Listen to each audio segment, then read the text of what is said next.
Hey guys, Craig here again. So a bit of a channel update for you. Since the Buffalo build's been finished, I've cracked on then with the cougar, the Meng cougar. I haven't bothered doing an inbox review because there's plenty on YouTube as there is of it. So this is where I'm at with a cougar. It's pretty much all built, it's all painted. I've just started the weathering, there's still a little bit more to do on it. And then it's onto the dio. So just to show you where I'm at, here's the actual build itself. I put some battle damage down the side of the boxes, some scratches and that. I've done highlights and panel shading and everything as you would normally do. I've used oils as well. All the steps and everything are bent for a reason. We'll come on to that shortly. I've added all the lenses and everything to the lights. I've got headlights and everything in the front. This side is the same, it's got bent and damaged step. And basically that's where we're at. The exhaust is still drying. It's got enamels on there, but it's rusty and it's heated metal and it's burnt metal and all sorts of stuff going on there. And then on the back, we've got the brake lights and everything. This one just needs a little bit of touching up and cleaning. But yeah, so that's where I'm at with the Meng cougar.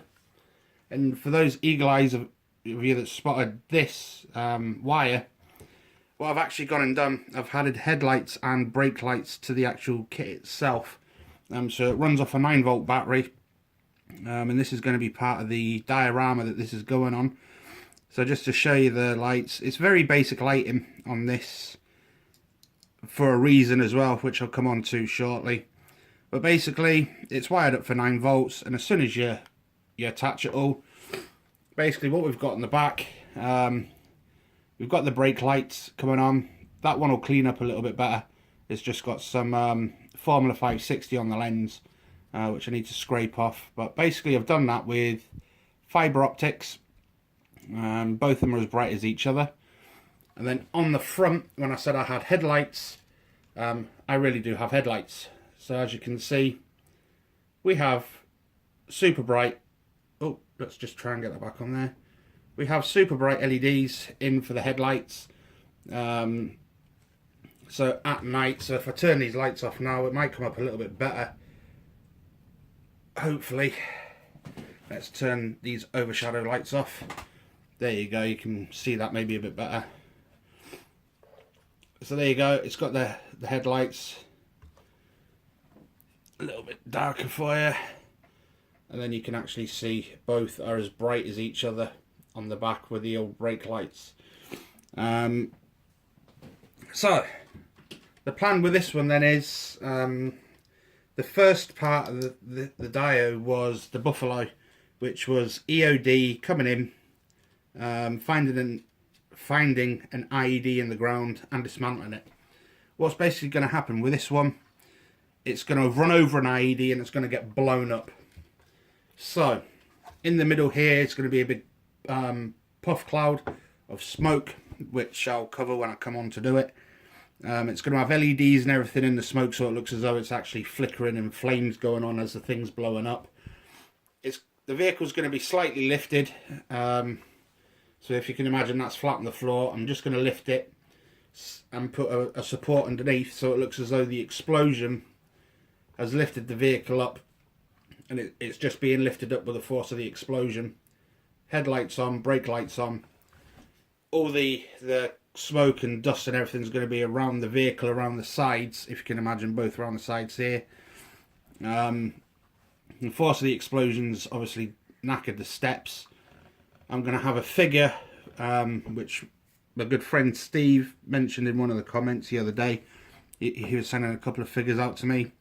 One of them's going to be the bloke that's going to be in the turret is actually going to be getting blown out of the turret. So if you can imagine, he's in here, the vehicle's been lifted up, and he's going to be coming out of the turret as if he's been thrown out with the force of the explosion.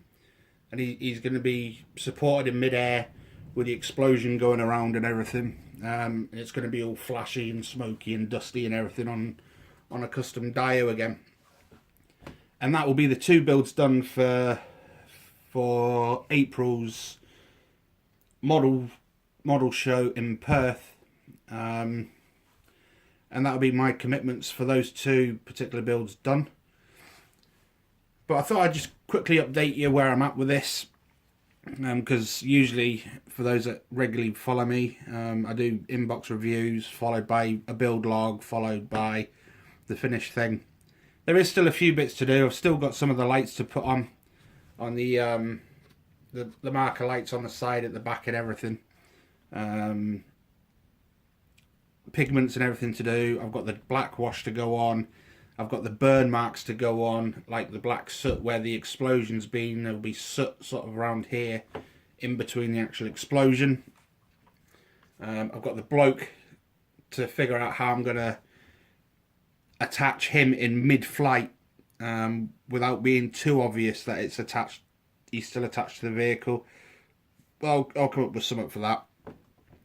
Even if it is just maybe some thick wire super glued to his back sort of thing, and then kind of super glued to the turret somehow, and he'll be in mid-flight on there. That's probably how I'll do it. But yeah, that's where I'm at. And that's all I can tell you at the minute with the Cougar. I have a new project looming after this one, which is going to be the Tamiya 1:350 scale Bismarck. I might get all the extras for that as well. I might get the wooden deck and the photo etch and everything, but I'll see. I don't know. I'll see how I feel, and maybe just do the out of the box thing. But I might. I don't know. For those that watch me regularly, you'll probably know that I'll end up getting the wooden deck and the photo etch and everything for it anyway. But yeah, I'll be getting the Bismarck in a couple of weeks, and then I'll crack on with that, and this will be finished. And then, like I said, that's both builds done. I'm still getting subscribers, blatting away into nearly the 800 bracket. So the more subscribers, the better. And I'd like your thoughts on having my own sort of like Facebook page, so you guys can be more interactive with me in that. Obviously attached to the channel, and then I could maybe do live videos and stuff, or sort of like the Facebook Messenger thing, conference call, where we could all sort of like hang out together and have a natter while we're building stuff. Let us know what you think on that idea. If it's something you guys, my subscribers, would like to do, then give us a shout. I'll rig it up. Shouldn't be too hard. But other than that, that's me. That's the Cougar. The next update, I'll show you the explosion that I've made, and how I've done it and how I've lit it and everything, and then show you it all wired up, and then the vision should come clear for you guys. So yeah, anyway guys, that's it for now. Thanks for your time. Keep liking and subscribing. Any comments, questions or anything, as normal, stick them below, and look forward to the next video, which will be hopefully in a few days, with the big achievement of the explosion going on. So anyway guys, I'll sign off for now. Thanks for watching, and I'll speak to you later.